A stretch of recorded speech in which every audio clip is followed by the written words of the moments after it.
मैं आपको ये बताना चाहता हूं कि मुझे टिकट मिलने के बाद जब मैं प्रचार में निकला तो मुझे कई पत्रकारों ने ये सवाल किया कि 4 बार के सांसद है वो और दिल्ली में कैबिनेट मंत्री है वो, इतना बड़ा उनका स्टेचर है, आप कैसे चुनाव लड़ पाओगे।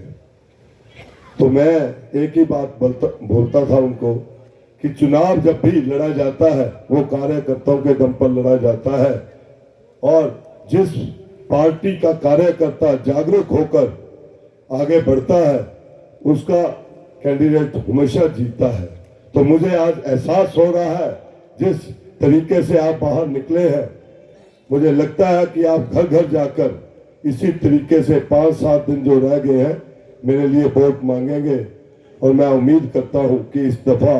मुझे लीड देंगे आप। सबसे पहले मैं आपको ये बताना चाहता हूं कि अनुराग ठाकुर जी 4 दफा जहां से सांसद रहे और मैंने सबसे पहले उनसे 3-4 सवाल किए कि आप बताएं अनुराग ठाकुर जी कि जब हिमाचल प्रदेश में आपदा आई आपने संसद में क्यों आवाज नहीं उठाई कि इसको राष्ट्रीय आपदा घोषित किया जाए। राष्ट्रीय आपदा तो क्या घोषित करना, जो हमारा केंद्र की एजेंसियों ने और हिमाचल प्रदेश की एजेंसियों ने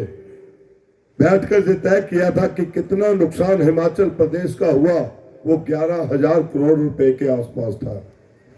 एक दफा भी ना तो प्रधानमंत्री महोदय से उन्होंने बात की, ना संसद में आवाज उठाई। क्या कारण है कि आपने आवाज नहीं उठाई।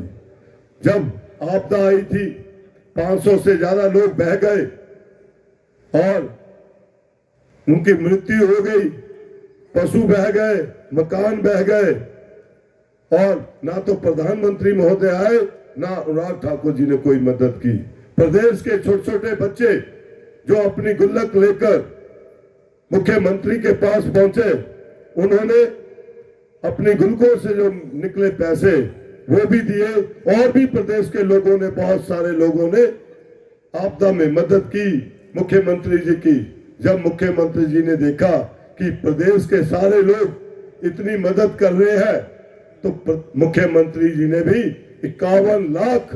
जो अपनी जमा पूंजी थी सारी की सारी जो है आपदा में दे दी।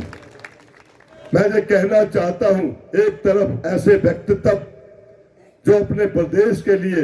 अपना सब कुछ निछावर करने के लिए तैयार है और अपना हर वक्त उस वक्त दिन रात खुद जाकर आपदा प्रभावित लोगों की इन्होंने मदद की और कैबिनेट में जितने भी मंत्री थे उनकी स्पेशल ड्यूटी लगाई गई और हर व्यक्ति तक इन्होंने पहुंच बनाई। मैंने ये क्वेश्चन भी कहा, अनुराग ठाकुर जी ने उसका कोई जवाब नहीं दिया। मैंने उनसे पूछा कि जब दिल्ली की सरकार ने हमारे बच्चों के भविष्य के साथ खेला और उनको अग्निवीर बना दिया और अनुराग ठाकुर जी आप राजनीति करते करते कब लेफ्टिनेंट बन गए हमें तो पता नहीं चला और हमारे बच्चों को आपने अग्निवीर बना दिया, इसके बारे में जवाब दीजिए।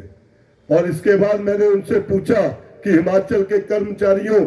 का पैसा जो एनपीएस का पैसा है, क्योंकि पहले एनपीएस थी और माननीय मुख्यमंत्री जी ने ओल्ड पेंशन स्कीम भी दी। जब ओल्ड पेंशन स्कीम के तहत सभी को पेंशन मिलने लगी तो हमारा एनपीएस का पैसा जो दिल्ली में जमा था और वो हमारे हिमाचल प्रदेश का पैसा और हिमाचल प्रदेश के कर्मचारियों का पैसा है, आपने उसके बारे में संसद में कभी आवाज नहीं उठाई, ना